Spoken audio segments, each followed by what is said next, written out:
Bismillahirrohmanirrohim. Halo halo, selamat datang di serial Ramadan Angon Rasa hari keempat. Yuk kita mulai. Hari ini kita bakal ngebahas sesuatu yang rasanya deket banget sama keseharian kita, yaitu rasa lapar.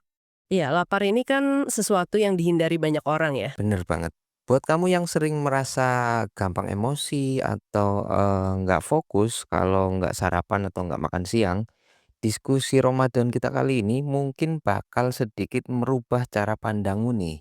Pastinya, karena ada banyak proses yang nggak kita sadari. Tepat, kita bakal ngebedah rahasia biokimia di balik rasa lapar itu dan bagaimana proses menahan diri secara fisik ini sebenarnya bisa jadi jembatan menuju kesadaran spiritual yang lebih tinggi, yaitu yang sering kita sebut sebagai takwa. Betul sekali. Apa yang paling menarik di sini adalah ngelihat gimana sebenarnya tubuh kita itu ngerespons waktu asupan karbohidrat benar-benar dihentikan. Kayak pas kita puasa gitu ya. Iya, biasanya pas kamu berpuasa katakanlah antara 12 sampai 24 jam dan perubahannya ini seringkali kerasa banget pas masuk hari keempat ya. Tubuhmu tuh sebenarnya sama sekali nggak panik loh. Nggak panik gimana tuh? Kan perut rasanya perih, keroncongan gitu minta diisi. Nah itu dia, bukannya mogok kerja, tubuh justru ngelakuin sebuah metabolic switch atau peralihan sistem metabolisme yang rapi banget. Energi utamanya langsung digeser dari glukosa ke bahan bakar alternatif yang namanya keton. Oh, ini tuh kayak ganti dari mesin bensin ke baterai cadangannya gitu ya. Analogi yang pas. Dan kalau kita urai prosesnya lumayan logis sih. Waktu kita nggak makan, otomatis kan kadar glukosa dalam darah kita tuh turun tuh. Dan itu artinya hormon insulin kita juga ikut terjun bebas. Bener, insulin turun. Nah, sebagai gantinya tubuh kita ngelepasin hormon lain yang namanya glukagon kan. Glukagon ini yang ngasih sinyal ke jaringan lemak buat mulai kerja ekstra. Coba jelasin dikit deh proses dibaliknya. Oke, jadi gini, sinyal dari glukagon itu nyuruh jaringan lemak buat memecah simpanan trigliserida. Alias cadangan lemak membandel kita ya. Haha, iya, cadangan lemak itu dipecah jadi asam lemak bebas. Terus, asam lemak ini dikirim langsung ke pabrik pengolahan utama di tubuh kita, yaitu hati. Di liver kita ya. Betul, di dalam hati inilah terjadi proses ketogenesis. Jadi sederhananya, hati ngubah asam lemak tadi jadi molekul energi khusus yang kita sebut badan keton. Nama teknisnya ada beta hidroksibutriat dan asetoasetat. Bahasanya emang agak berat sih ya, tapi gampangnya nih buat kamu yang lagi dengerin, molekul dengan nama rumit ini tuh intinya bahan bakar darurat yang super efisien, Sangat efisien. yang diproduksi tubuh pas karbohidrat habis. Dan bagian paling kerennya bukan cuma di situ.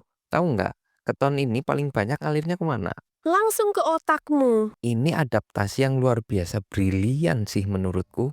Otak kita itu kan biasanya manja banget ya, sangat pemilih dan benar-benar tergantung sama glukosa.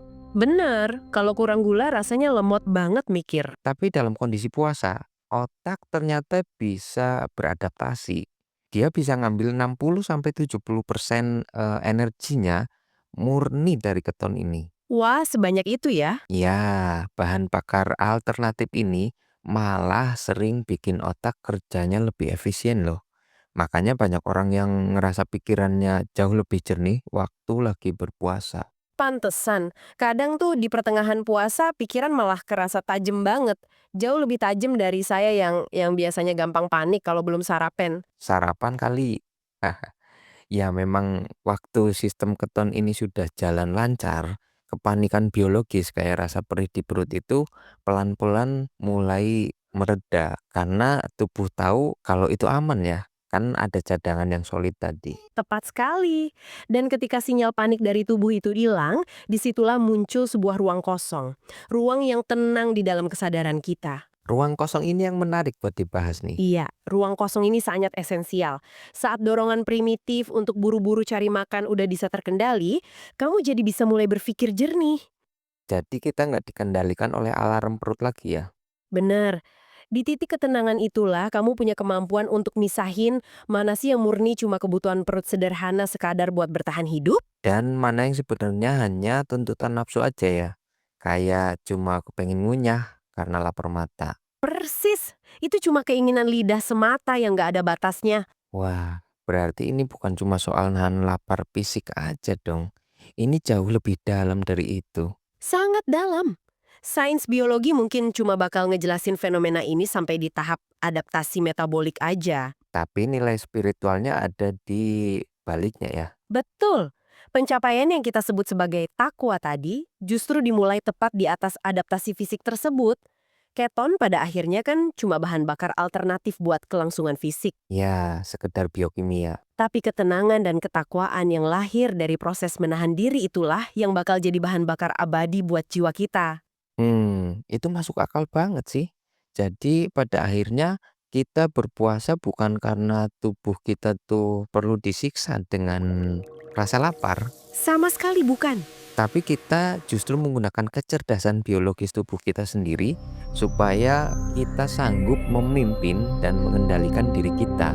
Kita kan khalifah ya, bukan lagi kita yang dikendaliin oleh insting atau keinginan sesaat. Sebuah kesimpulan yang sangat pas. Dan sebagai penutup dari diskusi mendalam kita kali ini, ada satu pertanyaan provokatif yang pengen saya tinggalin buat kamu renungkan. Silahkan. Apa tuh pertanyaannya?